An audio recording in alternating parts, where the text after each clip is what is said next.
Something Nicolas Maduro is going to be accused of in court is conspiracy to traffic cocaine inside the United States by sitting at the top of a cartel called Cartel of the Suns that doesn't exist. Cartel of the Suns was literally created, as I've explained again and again, by the CIA before Chavez took power. They shipped drugs into the United States under orders from the CIA to supposedly expose drug trafficking routes and drug traffickers in the US, and that they would monitor it. I think it was actually to fund black operations. Regardless, the Cartel of the Suns disappeared after that point. There was no trace of them. The DEA was kicked out of Venezuela, and Chavez then proceeded to destroy over 50% of airfields in Venezuela, which had been used by cartels. They busted Tren de Aragua's whole operation in Venezuelan prisons years ago. So the whole case is phony. And so I would look forward to Nicolas Maduro having a robust defense and explaining to the court and to the US public how it was the United States government and the cocaine trafficking agency known as the CIA, which actually created the Cartel of the Suns.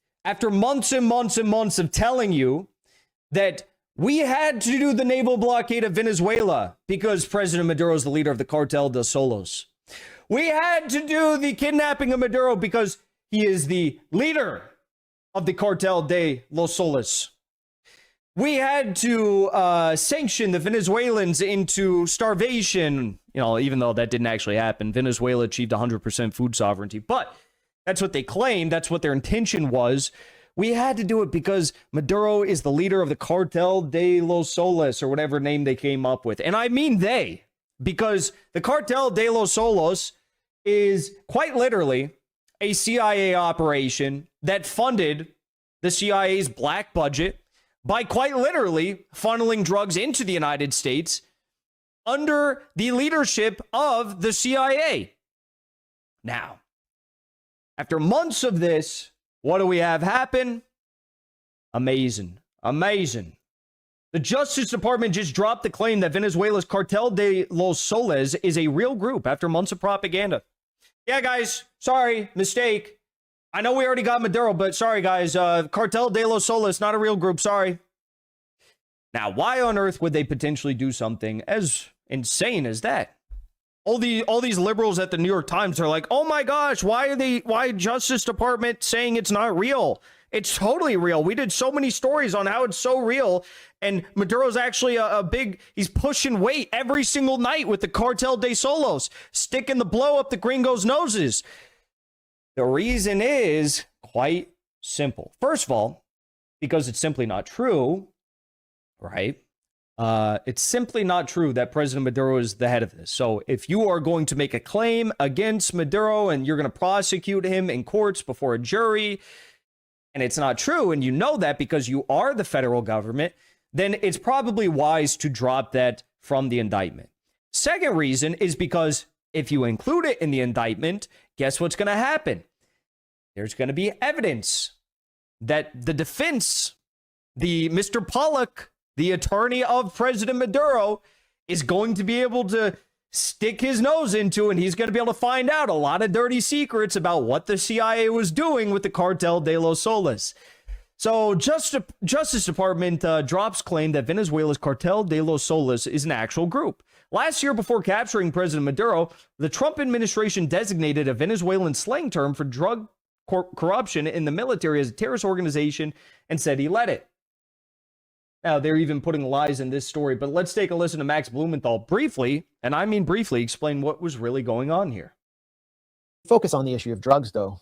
This is, something Nicolas Maduro is going to be accused of in court is conspiracy to traffic cocaine inside the United States by sitting at the top of a cartel called Cartel of the Suns that doesn't exist. Even the New York Times refers to Cartel of the Suns as a slang word for a network of corrupt Venezuelan generals. Well, there are corrupt military officials in the US who've trafficked drugs. Read Seth Harp's Fort Bragg cartel for a recent look at drug trafficking within the US military. Cartel of the Suns was literally created, as I've explained again and again on this stream, by the CIA before Chavez took power, using the DEA and the CIA's assets within the Venezuelan National Guard, who wore suns on their arm patches of their uniforms. And so they were informally known as Cartel of the Suns. They shipped drugs into the United States under orders from the CIA, which wanted to let the dope walk. There's actually a great piece, not just on 60 Minutes by Mike Wallace about this, interviewing the CIA assets who were told to send drugs to the United States, to send cocaine, but by Alexander Coburn, and Jeffrey St. Clair in Counterpunch about the over 20 tons of cocaine shipped into the United States under the watch of the CIA through the so-called Cartel of the Suns. Then after that took place, why did they ship the drugs in the U.S., by the way? It was to supposedly expose drug trafficking routes and drug traffickers in the U.S. and that they would monitor it. I think it was actually to fund black operations. But regardless, the Cartel of the Suns disappeared after that point. There was no trace of them. Under Chavez, the DEA was kicked out of Venezuela, and Chavez then proceeded to destroy over 50% of airfields in Venezuela, which had been used by cartels. The government of Nicolas Maduro was officially at war with Tren del Llano, which had some strength in the Sucre province, for example. They were having armed battles all the time with them. They busted Tren de Aragua's whole operation in Venezuelan prisons years ago. So the whole case is phony. And so I would look forward to Nicolas Maduro having a robust defense and explaining to the court and to the US public how it was the United States government and the cocaine trafficking agency known as the CIA, which actually created the Cartel of the Suns. And the hypocrisy, not just of pardoning Juan Orlando Hernandez, but of the massive US support for Daniel Noboa, who, as we explain at the Gray Zone in a new documentary produced by Oscar Leon, featuring an interview with the journalist. Daniel Noboa is the leader of a crime family that currently leads Ecuador after the U.S. illegally couped Rafael Correa, the former president of Ecuador, who is allowing Julian Assange to stay in the Ecuadorian embassy in the United Kingdom. And why did they coup him? Well, for many reasons, one of which, of course, was to be able to allow UK authorities to go in and kidnap Julian Assange out of the Ecuadorian embassy when the coup took place. Journalist who has done more than anyone in Ecuador to expose the drug trafficking links of U.S.-backed President Daniel Noboa and his family in Ecuador. Andres Duran is the name of the journalist. Ecuador is the main source of trafficking to the U.S. And then fentanyl. Can we talk about fentanyl in this courtroom? There's no fentanyl being sent from Venezuela. They don't produce fentanyl. It's coming through Mexico. And who's responsible for the fentanyl deaths and the opioid deaths in the U.S.? Their names are on museums right here in Washington, the Sacklers. All of these points, I think, are relevant. And yeah, I'm worried that the judge, if there's a jury trial, will prevent the jury from hearing any of those points and limit the political nature of the trial. But it must be a political trial. And I hope that there is a sustained protest, encampment, or movement outside the court. Now, the judge overseeing this, by the way, you know, I'm not gonna say what ethnicity judges, but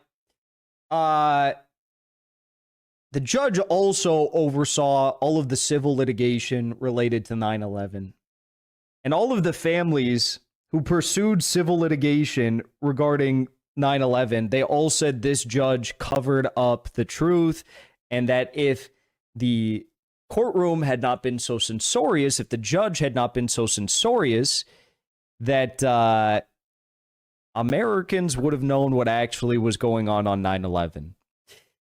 So that's who's overseeing the Maduro case. Now, I will add that I do find it interesting. Max Blumenthal brings up a very good point here about the Cartel de los Soles.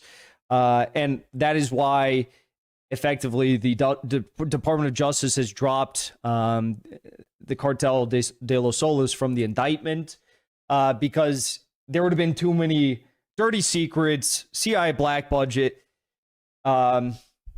people in places doing things where they shouldn't have been, and things they shouldn't have been doing that would be exposed if this went through, because the defense would be able to pry however far they wanted effectively into these facts, and these facts would have been very damning for the CIA, for the DEA, so on and so forth. So they've effectively admitted that it is not real.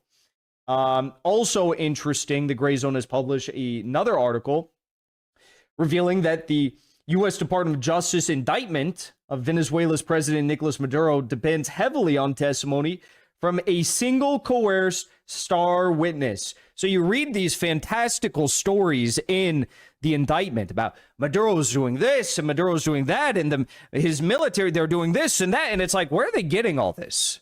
This is some insider baseball. Where are they getting all this? They're getting it from a man named Hugo Carvajal.